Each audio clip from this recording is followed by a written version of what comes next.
tal? Muy buenas tardes. Soy su compañero Valdemar Coronel Hernández y estamos en este espacio que se va a llamar, o se llama más bien, Agenda y Análisis. Y primero que nada es digamos, el primer programa que tenemos en este Morena TV. Y quisiera agradecer primeramente a nuestra secretaria Eli Olvera, de Comunicación, por el espacio que nos acaba de otorgar, así como a Mercedes Torres y a los demás compañeros del equipo de comunicación. Y nuestro tema de hoy tema es la movilidad social. Con nuestra invitada aquí es otra pues, destacada miembro del partido Morena, es Mayet, aunque todo el mundo la conoce, Mayet Méndez Rodríguez, que ella es licenciada en Educación, Ciencias Políticas, perdón, licenciada en Ciencias Políticas y con especialidades en familia, violencia de género, con perspectiva de género y violencia en general, ¿no? Cuestiones familiares y de ese tipo. Y como les comentaba, vamos a hablar del tema de la movilidad social. Digamos que, no sé si quieres comentar algo, Mayet. Hola, muy buenas tardes y pues muchas gracias por la invitación, Valde, y pues saludos a todas y a todos que nos puedan ver en esta transmisión. Perfecto. Muy bien, Mayet. Bueno, el tema es la movilidad social, ¿no?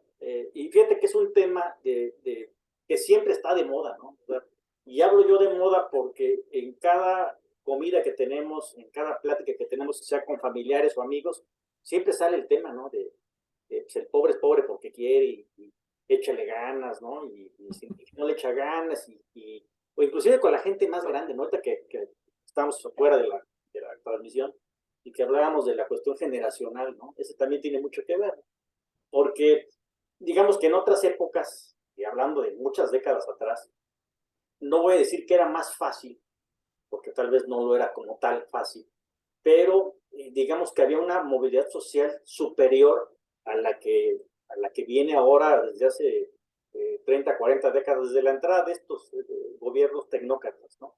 Llamados en la actualidad llamados neoliberalismo, ¿no?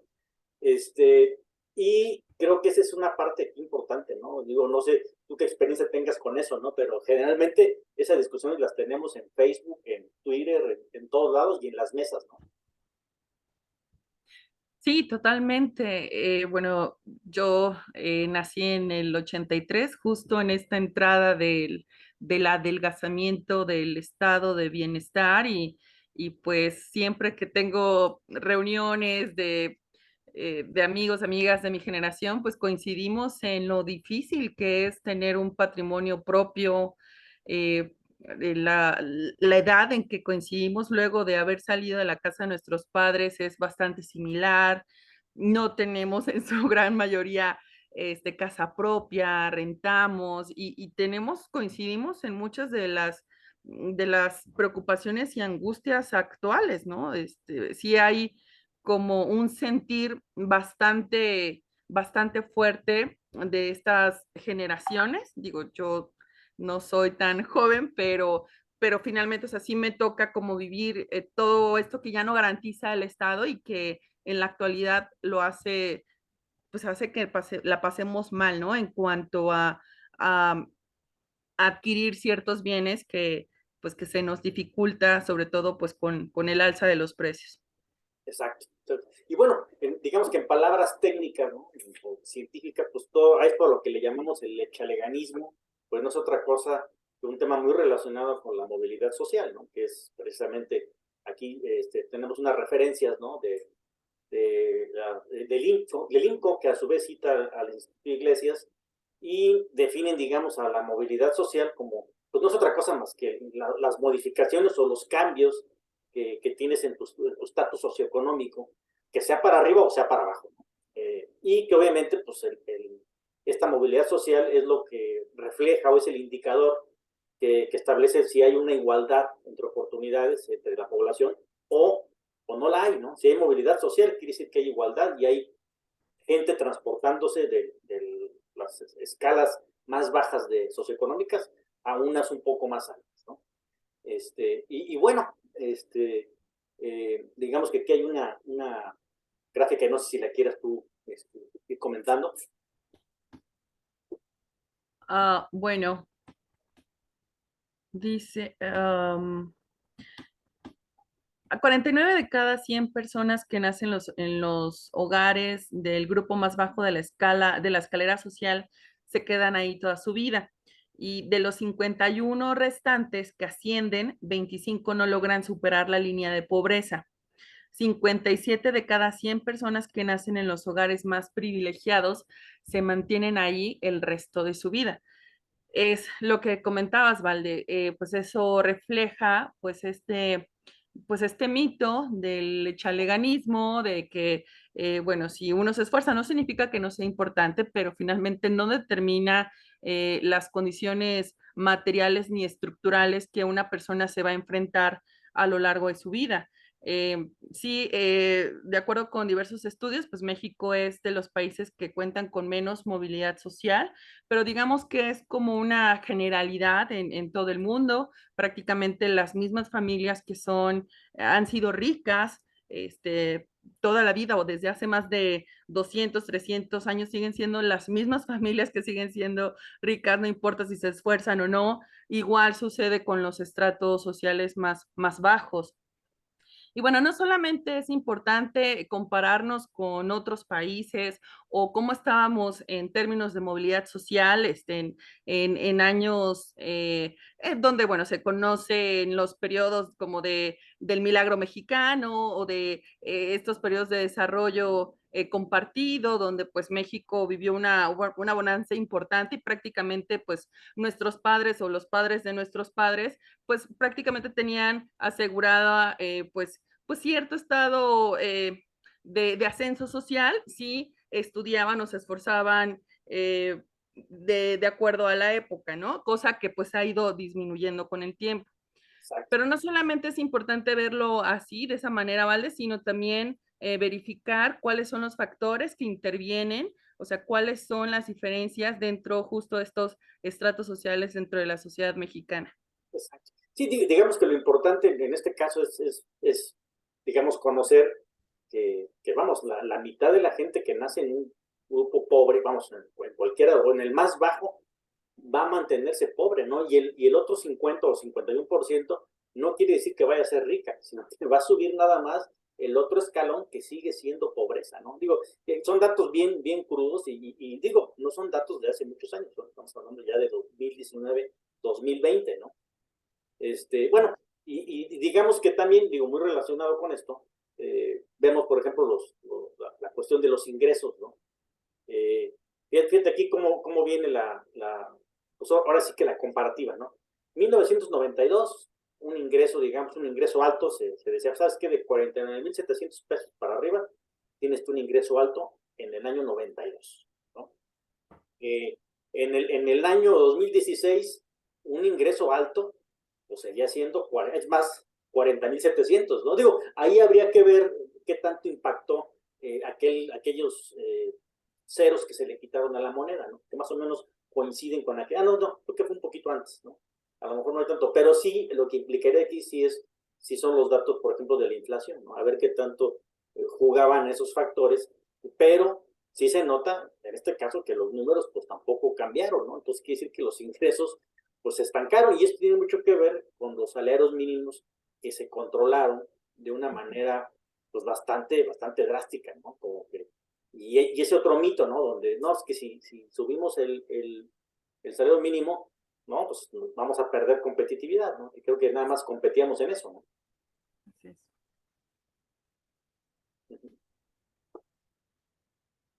No sé si quieres comentar esta. Sí, bueno, aquí Aquí hace alusión pues, al crecimiento económico, ¿no? A lo que mencionaba sobre, bueno, finalmente sí hubo un estancamiento en términos de crecimiento económico, pero va más allá. O sea, si verdaderamente queremos analizar este tema en su complejidad, en todo lo que abarca, se necesitan analizar mayores variables, amén de lo del crecimiento económico, que evidentemente es importante, pero no se reduce a eso. También significa abarcar otras variables en cuanto pues a estructuras, a condiciones materiales que le va a permitir a las personas escalar a un estrato social diferente al cual han nacido. Y Exacto. bueno, perdón, vale, creo que también aquí hace referencia pues a estas diferencias marcadas, ¿no? De cómo se ha distribuido el ingreso y el desarrollo entre el norte y el sur del país. Exactamente. Esa es la parte aquí bien importante, es cómo el sur se fue quedando, ¿no? Se fue quedando, y el centro norte, por las mismas condiciones, por la misma inversión que se le dio a esa zona, o esas zonas, es por lo que estamos más desarrollados, ¿no? Y ahorita que nos diga por ahí un señor Cuadri, que el sur, si quitamos Oaxaca, y si quitamos Chiapas, y si quitamos no sé qué otro estado, pues seríamos un país mejor, ¿no? Pero pues, la realidad es que nunca se le dio impulso a esa zona, ¿no? No había manera de desarrollarse, ¿verdad? Y bueno, Así es. fíjate, este es el tema precisamente de digo, yo aquí le puse los casos excepcionales, ¿no? Porque siempre hemos tenido esa discusión, ¿no? Y yo lo veía en una entrevista que le hicieron a Fernández Noroña. La entrevista se la hace esta señora, este, ¿cómo se pide esta señora? Ahorita me acuerdo. Y le dice ella, ¿no? Le dice, no, es que, le empieza a decir Noroña, no, pues es que nadie se hace rico vendiendo gelatinas, ¿no? Ah, No, sí, que yo conozco unos casos de éxito, que no sé qué, que mira, y empieza a hablar de Monterrey, y empieza a hablar, y como aquí en Querétaro tenemos el que le llaman, ¿no? El de la coca, los señores Ruiz, ¿no? Que les llaman de la coca. Y sí, efectivamente, pues podremos tener alguna excepción a la regla, ¿no? En donde alguien te empieza desde abajo, sube. Y digo, yo conozco por lo menos 3, 4, 5 casos, ¿no? Pero 5 casos no sé si en Querétaro hay ya. 30, 40 millones de pobres, pues 4 o 5 casos pues, verdaderamente no pintan, ¿no? Y precisamente esta tabla es la que nos muestra, digamos, aquí no viene por región, ¿no? Digamos, viene por una generalidad, pero sí nos dice aquí por zona, por ejemplo, en el norte, qué personas, digamos, que nacieron en los hogares más pobres, ¿no? Se quedaron en la misma situación, ¿no? En el norte, pues vemos una diferencia marcada porque ahí el 23% ahí se quedó. En el norte occidente, el 26% ahí se quedó. Y vemos cómo va subiendo, ¿no? En centro norte, casi el 30% se quedó pobre. En la zona centro, el 38% se quedó pobre. Y lo impactante, ¿no? En la región sur del país, el 67%, por casi el 70%, se quedaron pobres, ¿no? Es decir, sí son excepciones estos casos, ¿no? De mucho éxito. Y obviamente estamos hablando de otras épocas, ¿no? Y seguramente, ya metiéndonos más a las tablas, vamos a darnos cuenta que, obviamente, o sea, la gente más pobre sube o se mueve o tiene una movilidad social, pero al siguiente estrato, ¿no? No va a brincar al tercero, al cuarto o al quinto, que es donde están los más ricos, ¿no? Ahora, viéndolo, digamos, ahora al revés, desde el punto de vista de las personas que nacieron en los hogares más pobres y se movieron al grupo más rico, ¿no? Por ejemplo, en la zona norte, los más pobres, ¿no? Los que llegaron a tener un éxito y se fueron a los ingresos de arriba de 100,000 pesos, 200,000 pesos, estamos hablando únicamente del 8% en la zona norte, es decir, Monterrey, Coahuila, Baja California, ¿no? Norte-occidente, el 5%, y vemos cómo vamos bajando, ¿no? Ahí, mientras no vamos bajando, vemos cómo hay menos movilidad. Centro-norte, digamos aquí, Querétaro, San Luis Potosí, ¿no? El 3%, fue lo único que se movió. La zona centro, 4%. Y el sur, ¿no? Ahí donde decimos el 2% únicamente es que se pudo mover del estrato pobre a un estatus rico, ¿no? Y yo digo eso, obviamente, pues son situaciones totalmente excepcionales, ¿no? Como los casos, como lo que decíamos, ¿no? El caso de la coca, ¿no? Es así. Y como dicen, aquí como romantizan esa parte, ¿no? De cuando discuten alguien el tema. No, es que mira, es que él se hizo rico así.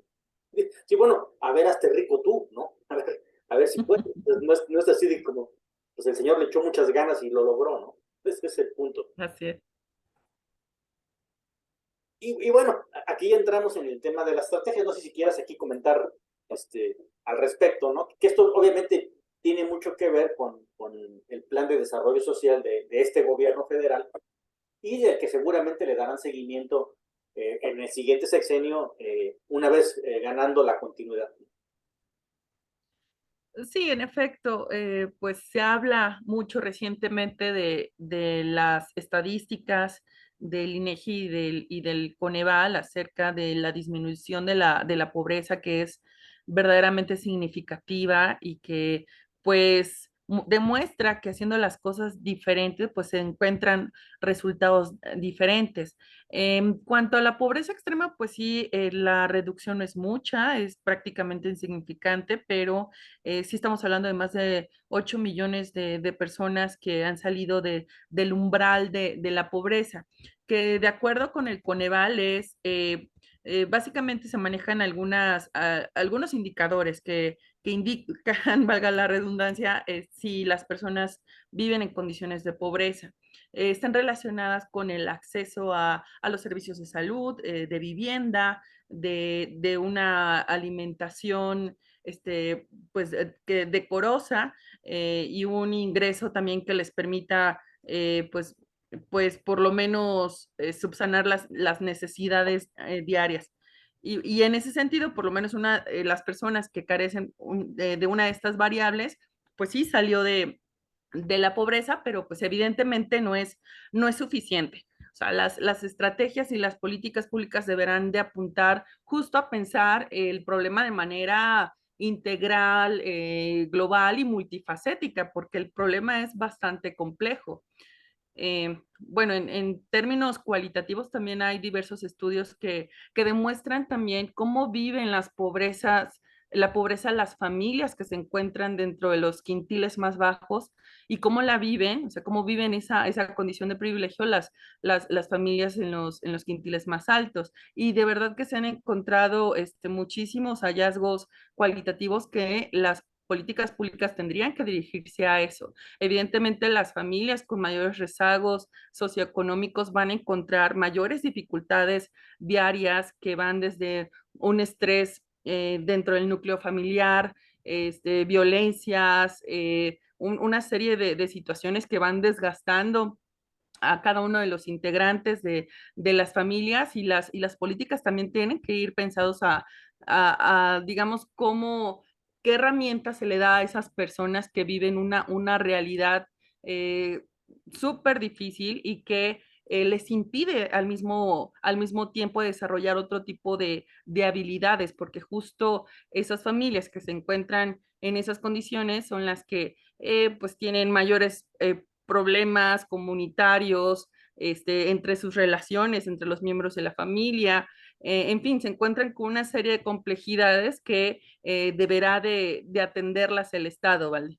Exacto. Sí, sí, sí. Bueno, y vemos los ejemplos claros, ¿no? Como esa parte de la población más pobre pues, dedica más porcentaje, por ejemplo, de su ingreso, pues mucho más en alimentos, mucho más en el celular y además lo que paga por la comida. Por ejemplo, si alguien tiene acceso a una tienda de descuento, pues obviamente le va a salir más barato, ¿no? Y que tiene acceso y compra, digamos, por mayoreo, ¿no? Más productos y le sale más barato que al que compra por minorista, ¿no? Y al igual que una cuota tan sencilla como ir a pagar el Telcel, ¿no? Y tú tienes, por llamar un contrato de teléfono celular, si tú tienes un contrato, porque puedes tener una fianza, tienes una tarjeta de crédito, pues entonces puedes tener un contrato más barato que el estar pagándole el recargo, perdón, las recargas a cada rato. Entonces, sí, desde ahí lo podemos ver. Y bueno, yo creo que aquí este tema, yo creo que puede ser muy importante para donde tú estás ahorita elaborando, ¿no? En la parte de educación. ¿Qué es lo que tiene de nuevo el sistema mexicano, ¿no? Lo que se llama la escuela mexicana. Sí, justo pone en el centro cuestiones que se han ido desmantelando justo a la par del desmantelamiento del estado de bienestar, como es pues la inclusión, un enfoque de derechos humanos, rescatar por supuesto el sentido comunitario y que pues no dejar a nadie afuera. Sí es un cambio de paradigma muy importante para poder cambiar los sentir pensares de las personas, pero al mismo tiempo impulsar a la generación de nuevos ciudadanos, ciudadanas, para que al mismo tiempo puedan exigir una mayor igualdad y un mayor acceso a sus derechos sociales. obviamente no es algo que va a ocurrir de la noche a la mañana, pero es importantísimo que el nuevo paradigma educativo abarque pues los temas apremiantes de la actualidad. Exacto. Digo, y se ve también lo grave del asunto, ¿no? Un 5% de la población llega a ser un profesional, ¿no?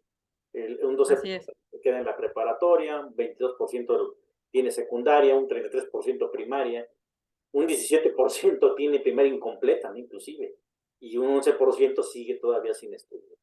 Son situaciones que no se han podido repetir, ¿no? Pero pues, creo que por ahí va, en ese sentido viene la nueva escuela mexicana, ¿no?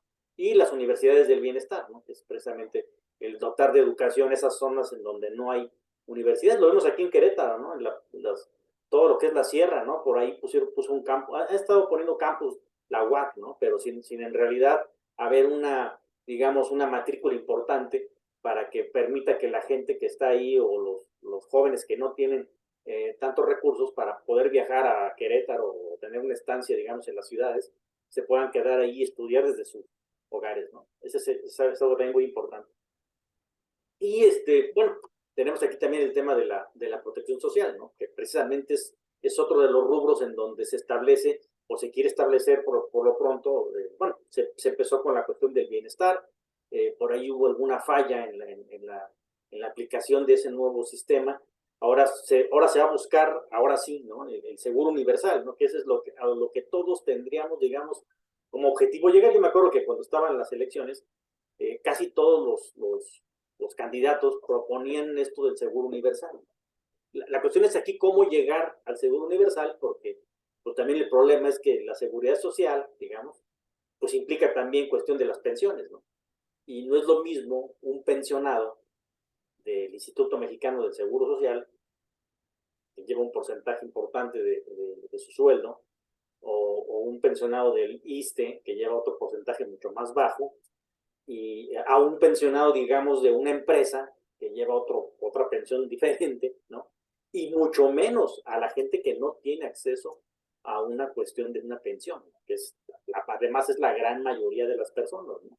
Que son las partes en donde, híjole, pues aquí sí esto tendría que ir muy, muy pegado, digamos, con la otra parte importante respecto de esto, digamos, de lo que se tiene que hacer para lograr tener mayor movilidad social. Y precisamente es ¿no? Digo, es un tema que nadie le quiere entrar, ¿no? Nadie le quiere entrar, en los municipios nadie le quiere entrar en su hacienda pública, en los estados tampoco le quieren entrar, ¿no? Y mejor te lo disfrazan de nuevas placas, ¿no? Y, oye, vas a dar unas placas, ¿no? Pero ahí viene una recaudación, ¿no? Y a esto de la hacienda, yo me acuerdo, yo tengo décadas escuchando para una reforma fiscal el aumentar la base tributaria, ¿no? Pero décadas, ¿no? Y no se logra, ¿no? No se logra. En este gobierno creo que se dieron pasos importantes, ¿no? Digamos, reintegrar el régimen de seguridad, perdón, régimen de confianza, ¿no? El nuevo régimen que existe para la tributación, donde viene un impuesto muy bajito, ¿no? Y ya si tú te inscribes, digo, pues, tienes un impuesto muy bajo y hasta cierto rango de ingresos, pues tú te puedes registrar y estar tributando y ya pagas impuestos, ¿no? Entonces, algo creo que se ha logrado con eso, ¿no? Pero yo sí insisto, yo con esto, ¿no? Lo más importante de todo sería ajustar las tasas de impuestos sobre la renta. No se han ajustado en décadas, ¿no? Y a lo que me refiero con esto de ajustar las tasas de ISR es que no es posible que alguien que gane 100,000 pesos hacia arriba o 200,000 o 300,000 pesos hacia arriba pague la misma tasa que alguien que gane 50, 60,000. Es una parte donde dice, bueno, no puede. Y tampoco sería justo que el que gana 100 pague la misma tasa que el que gana 1,000,000, ¿no? Ni el que gana 1,000,000 que tenga la misma tasa que el que gane 2 o 3 o 4, ¿no? Entonces, creo que una nueva redistribución de las tasas de impuesto sobre la renta tal vez no impliquen un gran cambio, ¿no? En lo que en lo que respecta a quién o cómo dañaría, o yo creo que más bien se verían beneficiados precisamente los que tienen ahorita una tasa del 12% o 13%, que es la gran mayoría de la gente, ¿no? Entre el 10 y el 20-25% son los que tienen la mayor parte de los trabajadores, y que mi gusto, ¿no? Tal vez podrían ellos ajustarse a 5 si las demás tasas hacia arriba se ajustan.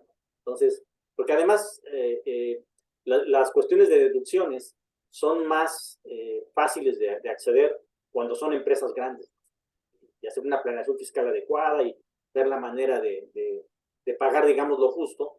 Y cuando eres un trabajador y a ti te retienen el impuesto, pues nada más te quedan los gastos personales, ¿no? Es lo único donde te podrías más o menos defender en no pagar tantos impuestos, ¿verdad? Sí. Y bueno, tenemos también la cuestión de la inclusión financiera, que es lo que ya, un poquito de lo que ya hablábamos, ¿no? De la cuestión del ahorro para el retiro. Pues, ¿quién tiene acceso a una pensión? Quien no lo tiene, pues no le queda otra más que esto, ¿no? Una inclusión financiera y ahorrar para el retiro, nada más que obviamente no tenemos una cultura del ahorro, ¿no? No sé tú cómo ves esa parte.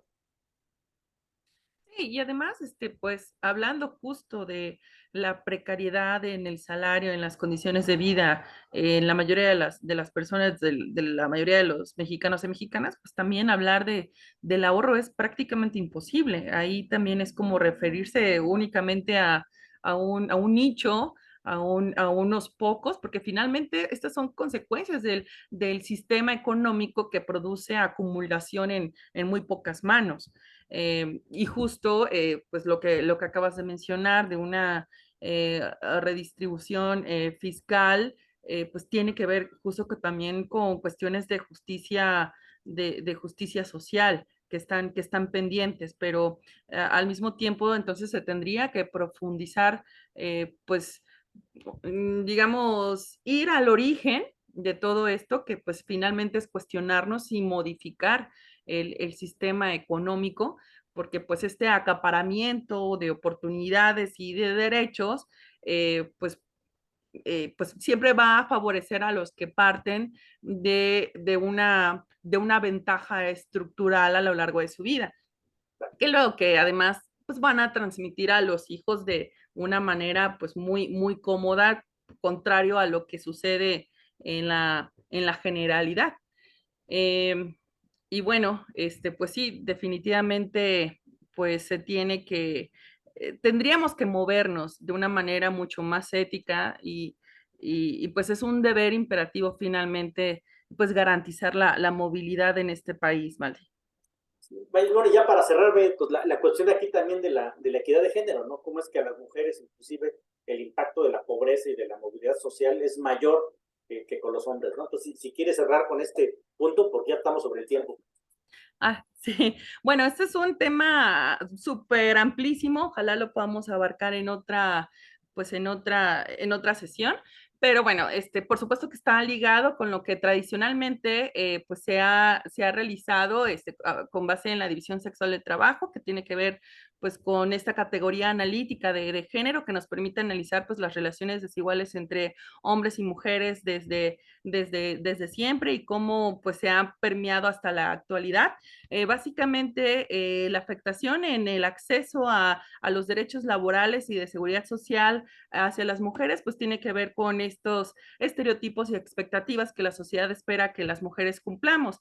Y pues dada esta patriarcalización en el mercado laboral, pues las mujeres se han ajustado pues a lo que tradicionalmente se les ha dicho que tienen que hacer, que es ser el pilar o el principal estandarte o motor de los hogares, las que tradicionalmente se ocupan de los quehaceres del hogar y pues del trabajo del cuidado y lo que pues evidentemente les ha ocupado mucho más tiempo y pues se han ajustado en ese sentido pues a los trabajos precarios y a la flexibilización del trabajo laboral y pues es el motivo principal por el cual las mujeres no pueden acceder a la par que los hombres pues a un ascenso mayor en términos económicos.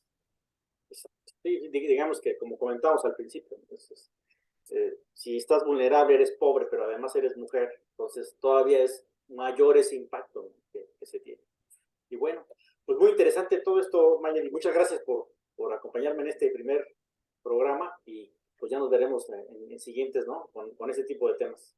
Claro que sí, Valde. Muchísimas gracias nuevamente. Muy bien. Saludos a todos, a todas. Muchas gracias por escucharnos. Hasta luego. Hasta luego.